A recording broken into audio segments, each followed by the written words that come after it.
Welcome. My name's Arvind Nagarajan. I'm a second-year student at MIT Sloan.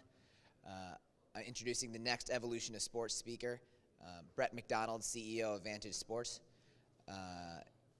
He will be talking about, the name of his presentation is Changing the Paradigm in Sports Analytics from Walled Gardens to Open Access.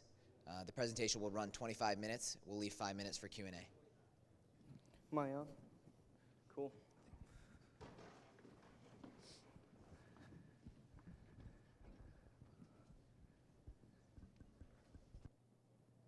It's great to be here. I'm going to give myself a hard stop about 18 minutes so we can dialogue a bit. As you said, the title of my talk is Changing the Paradigm in Sports Analytics. You know, despite the vast increase we've seen in interest and passion around using data in sports, we still feel there's a lack of increase in discovery and not only the rate, but the significance of discovery. And we think that the biggest hindrance or the biggest cause of that mismatch is the lack of quality data being in the hands of really passionate and talented people. It's amazing what, we have a couple of our contributors here today and talking, it's amazing what people can do together when they have access to really good data. That was a little bit the genesis of our company. We sat initially with Ryan Blake, the Director of Scouting Operations for the NBA. We listed all the questions that we still had about the game. We did this in other sports as well. We started in the NBA, though, in basketball. And we weren't satisfied that the current solutions were providing the answers to all the questions that we had. So we developed a data set with the help of Ryan and other NBA professionals that is, in both its scope and its depth and breadth, unlike anything we've ever seen. In a typical NBA game, we will now aggregate more than 16,000 unique data points. What it does is essentially mixes traditional scouting techniques with the tenets of analytics. What I want to do today, and it's going to be fast and furious, I want to introduce you to, hopefully we can see it as I blow it up, but this is a visual representation of our data set. I want to introduce you to essentially what are now building blocks that we can start to use to change our understanding of the game. I also want to introduce you to some combined metrics that we've created from our data set. These are, again, just 16 of hundreds of new metrics now that we can play with. But again, just due to time, we'll just introduce a few of them. And finally, at a few points, we'll look at how we're already changing how we can evaluate players on the team level. We work a lot with individual players, and we can talk a little bit about how our data can be used in those facets. So let's kick it off. Let's start on the defensive end. It's where, to me, it's most exciting what we're doing. On-ball defense, we track, of course, every shot attempt. You'll notice 6 different levels of shot defense here. Block to possession, block to opponent possession, alter. A contest, as we define it, is having a hand up in front of the shooter within 3 feet.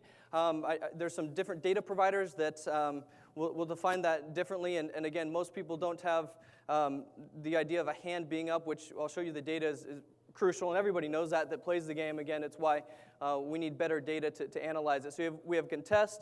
Pressure is within 3 feet, no hand up, or if you have a hand up behind the shooter, be categorized as a contest, as a pressure. This allows us to, again, calculate something like contest plus, which is just simply the percentage of shots defended where you either are contesting, altering, or blocking the shot. This graphic here shows you the value of a contest, and actually all the different shot defense across various, essentially, play types. We can do this by location and shot type and all these different things, but just briefly want to show you the value of a contest. So look at that contest and pressure line.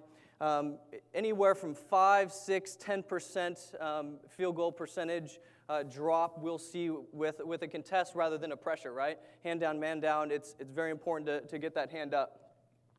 We also track every drive attempt against, right? So anytime an opposing player attempts to drive, we'll track that. Are you keeping him in front? We have a separate designation for a no keep in front outcome, so we won't get into that, but there is some nuance there.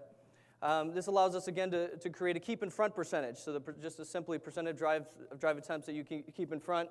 I threw up there the NBA median. Start to give you some context to what this looks like in real life, 51 and 53%. We do a lot with disruptions, right? So in the past, we had steals, we have blocks, not much else there on the defensive end. We, of course, track every steal, how it happens, where it happens, every deflection, every tie-up. Beyond that, we track pressures. Again, this is more than locational data, right? It's more than being within a foot of a guy with your hand on his hip. You have to be actively pressuring the ball to receive a pressure. Same with, you see a pressure to deny pass. The pass has to be being attempted to be categorized as a deny pass. This allows us to create brand new metrics like total turnovers forced. So again, this is more than your steals. This is all your steals, your defensive loose balls possessed, the deflections of yours that lead to steals, offensive fouls taken. This is everything you're doing on the defensive end that turns the other team over in this one metric. Also allows us to categorize a pressure rate, the amount of pressure that you're putting on the opponent. Again, NBA mean and median. I'll get into this. We split up every game into individual chances below a possession level. So if you're familiar with Dean Oliver's work, he called that a play. We call that a chance. The functional significance of that is that it isolates rebounding as a factor. So it's a better normalization technique. So anytime you see anything per chance, that's what we're doing. So again, and we multiply by 100 to make the numbers a little easier. So let's show you a little bit how these pressure and some of these defensive metrics matter in real life. This is from last year's draft class. Again, what we'd normally be dealing with, steals and blocks. You see there, it's pretty simple. Michael Carter-Williams, 2.8, and then Victor has a little bit better block rate. What I want to show you now is those same players, but with Vantage metrics. So the first thing you notice is turnovers forced per chance is that first column. You'll see that Victor was the leader in that. You'll see deflections. Michael Carter-Williams still generated more deflections. But also notice that pressure rate, and look at Victor Oladipo's pressure rate, 11.4, more than double is the closest second guy, which is Trey Burke. Again, allowing us to put into context what players do on the defensive end, the total amount of their disruptive ability. Screen defense, we do track every screen that occurs, where it occurs, all sorts of initial defender actions, secondary defender actions, so the strategy that you're using to defend the screen. This allows us to calculate things like the amount of points that you allow per screen defended. We track every help, every double team attempt, and again, significant outcomes of those events, which allows us to calculate points allowed per help and double team. We track every closeout, every cutter, all these are non-shooting events, which allows us to calculate closeout points allowed. And so this quick run through, I know it was fast, of some of our defensive metrics. Again, trying to just give you an overview. This presentation hopefully is more about you than about us. We're really intent on getting our data into passionate people's hands, and so I want to get it out there so people can start thinking about what they would do with the data set. Here's our offensive side of the ball. For scoring, the first thing that we do, again, is points per chance, which is I've mentioned how we normalize based on chances. So PPP is a great overall understanding of offense and defensive efficiency for teams to recognize efficiencies. But when you want to diagnose why that's happening and how that's happening, per chance is better because it isolates the rebounding effect, right? If you're a great offensive rebounding team, you're going to have a higher points per possession, right? But that doesn't mean that you're necessarily more efficient. That's why chance-based analysis is superior. You've heard of play types, perhaps. We've totally gone away from that. And instead, what we track is the three significant phases of a shooting sequence. So it's pre-acquisition movement, what they're doing to get the ball and how. Post-acquisition moves in sequence. So, for example, we work with like Stephen Curry. He's very interested in his post-acquisition sequencing moves and how efficient he is. You know, crossover right to left, step back, fade away, all sorts of interesting things we can do with move sequencing now. And of course, release type and location. We've already went through some of the shot defensive stuff. How do you shoot against a contest? There's the NBA mean and median, 31 and 34, and then I put up some outliers on the bottom, Tony Allen and Kemba at 26 and 28, and then some of the outliers on the top, Tim and Al at 45. Again, understanding how you shoot, not just where, but against different shot defenses. This also allows us to start understanding optimal shot time, location, and defense. So this graph simply graphs altered, contested, pressured, guarded, and open shots, and the bars are different shot clock times. So the highest bar you'll see is the light blue. That's obviously 20, 24 seconds. So, that's your tip ins, right? That's why those points per shot are going to be higher. So again, we can start to now analyze where do we shoot, how do we get there, what's the optimal time and shot defense we should be looking for. Ball handling and passing, we track every pass, of course, whether it's deflected or not. And then we track 4 significant pass type: assists, pass to shooting foul. These would have been assists if the shot had been made. Passes to non-contested open shots. And the crucial pass, what most people call the hockey assist, we call the crucial pass. We obviously track every time you're touching the ball. This allows us to do, for turnovers, for example, turnovers per touch, which is the best metric to use because it's normalized by the amount of times you're seeing the ball, not just the times that you're on the court. It also allows us to do things like assist plus. This solves the problem of the assist being too narrowly defined. All right? The assist plus includes not just your assists, but your passes to non-contested missed shots, your passes to shooting fouls that would have been assists, and your crucial passes, so the hockey assists. On the other side of the coin, we have a number called true facilitation. This solves the problem of the assist being too broadly defined. You're getting credit for every time you pass to a guy that makes a contested shot. Good for you that you play with Kevin Durant, right? Your assist numbers will reflect that. True facilitation is a non-teammate dependent view of facilitation. So again, just your passes to non-contested shots, whether made or missed. Let me show you how this, again, using an example from the college ranks. It sounds like I'm harping on Michael Carter-Williams. I like the guy. It's nothing against him personally. Here's, though, 3 guys. Phil Pressey was undrafted. He then was picked up by the Celtics. But here's their assist numbers from their last year, 7.3, 7.1, and 6.7. What I want to show you now is their assist plus numbers. As you see, the rankings change. Phil Pressey is on top at 14.2, Michael Carter-Williams 11.5, and Trey Burke. What gets really interesting was when you see their true facilitation numbers. Again, passes to non-contested made or missed open shots. Trey Burke, number 1 in the class. Phil Pressey, number 2. Michael Carter-Williams is number 23. Again, this allows us to start to put into context who these guys play with. Michael Carter-Williams, obviously at Syracuse, playing with guys that could hit contested shots better than the other 2. So it allows us to start to analyze guys in a non-teammate dependent fashion. Turnover type analysis, we do a lot with turnovers, where they happen, how they happen. Are you pressure? Are you in the air? What are you doing when it happens? We track every screen that you receive, how you receive it, your use of it, what's your outcome again. This allows us to create numbers like your received screen efficiency. So how we define it is the percentage of screens received where you produce a good outcome, quote unquote, so a score, assist plus, shooting foul, things like that.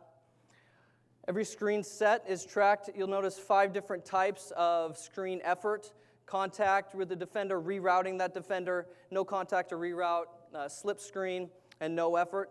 We again segment that from the outcome because you can have, so for example, we have some really good screeners that have produce great outcomes, but they're not solid screen setters. They walk through a lot of screens. Allows us to analyze that better than just with the outcome.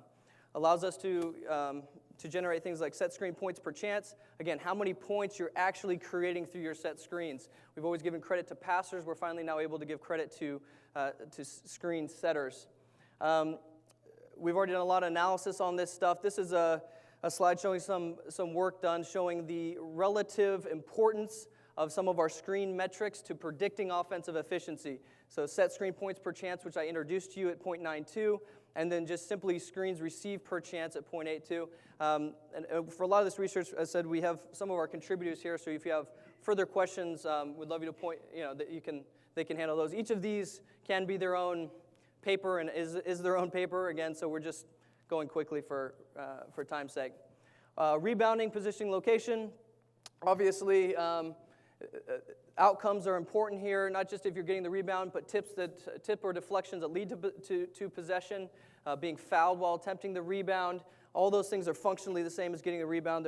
They're finally tracked now. If it's in traffic, if you're blocking out or missing blockouts, which allows us to generate numbers like O rebound plus, again, includes not just your rebounds, but your tips to possessions, and those times you were fouled while attempting the rebound. So again, everything that's functionally the same as getting that rebound. and a blockout rate and missed blockout rate, so number of blockouts. So again, you may not have high rebound numbers, but you may be blocking out and allowing your teammates to get rebounds. How'd we do? Pretty good. Again, a quick run through of our data set. Let's talk about the future a little bit. As I said, we work primarily with players, some teams, but we're really committed to democratizing our data and putting it in the hands of passionate people. We're deciding the best way to do that. We're already working with some contributors, and we want to work with a lot more. We believe in the wisdom and power of the crowds. And again, I don't have anything specific to announce, but we are looking for the best way to put it in your hands. So best thing to do is get in touch, stay tuned, and we will figure out the best way to help speed up the pace and significance of our discovery. And that's what I got. I'd like to interact with some questions if there are any. Thank you. Thank you. Yeah. Any questions?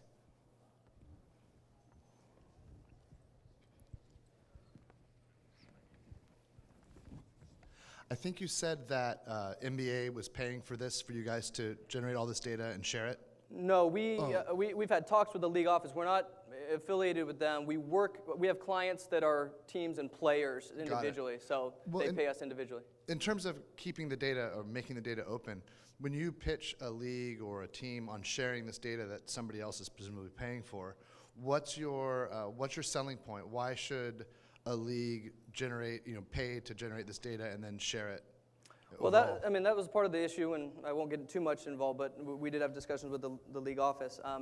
We always wanted to maintain control of our data and be able to, again, we think there's uses in tons of different areas, and we didn't want to be locked down with, you can only produce this or that. So we maintain, it's our data set, we tag it all to video. We have, so every data point can be searched by video, and we have platforms, like I said, again, being used by players and whatnot. So it's our data, we can use it how we please. So that is part of the equation, but we don't necessarily work with leagues because of that. We can work with individual players and teams, and that's not an issue for them.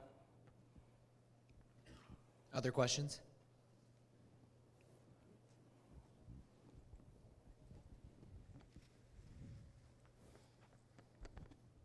I think it was very impressive, the different data points.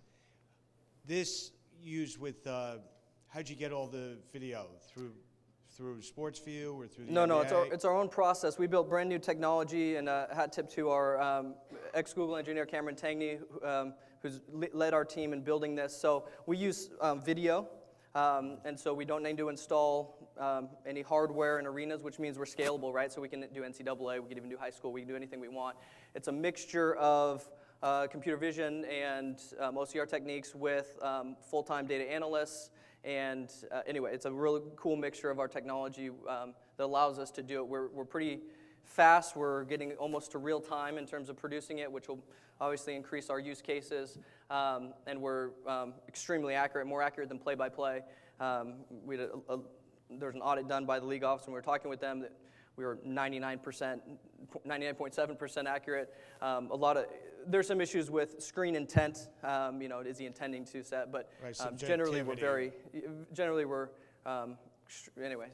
highly accurate. So anyway, a mixture of great technology with human data analysts. Yeah. Oh, congratulations. I think it's terrific. Thank you.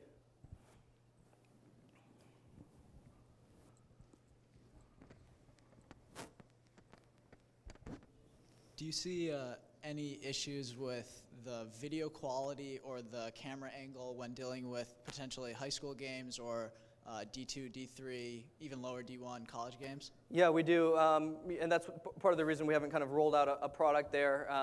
The key will just be getting them, but there's great cameras now, and it's getting them a really good camera and getting them trained on how to pan, essentially.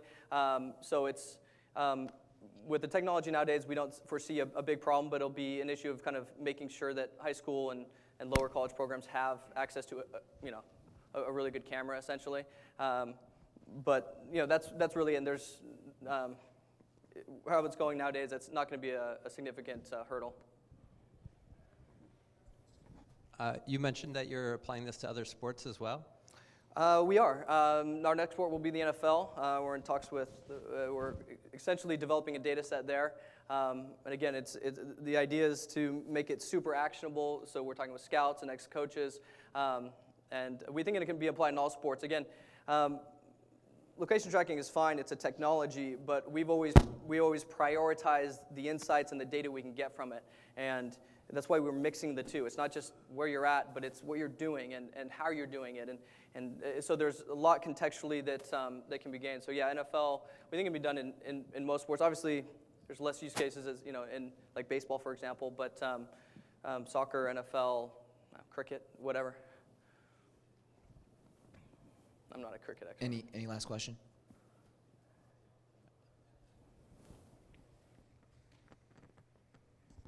You mentioned that Steph Curry likes this data. Could you walk us through how he uses this and how the conversation goes when you talk to him about this stuff? I'd actually would show it to you if we had internet. He uses our platform, so yeah, I text with him every once in a while, but it's more about we produce algorithmically insights for him on his game, opponent matchups for opponents, lots of video, as you can imagine. We have an iPad app that he uses, it can use. So, but yeah, it's everything you would expect, right?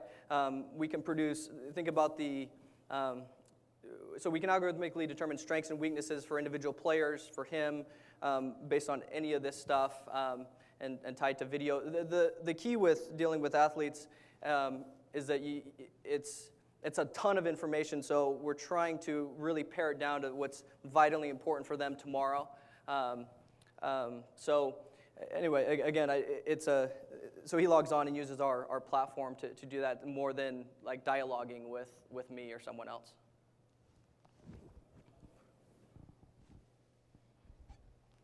So what's the process when you're trying to figure out what all data you're going to track? And I can imagine this would be pertinent now going to the NFL, right? Because basketball, a lot of the stuff's the same. Now you're going to go to the NFL where positions, skills. Very position specific. And is this like an iterative process? Totally. So like how we got to this was, like I said, like I wrote the first version. We brought in Ryan Blake, Director of Scouting Operations for the NBA, sat with him for 3 days and went through each thing and debated it. Then we went and talked with NBA professionals, different teams. We went swing through the West Coast and sat with people and said, what about this, what about that? And so yeah, just a really iterative process with scouts, professionals to get to that, and that will be the same process that we perform in other sports. Great. Thank you so much, Brett. Thank you.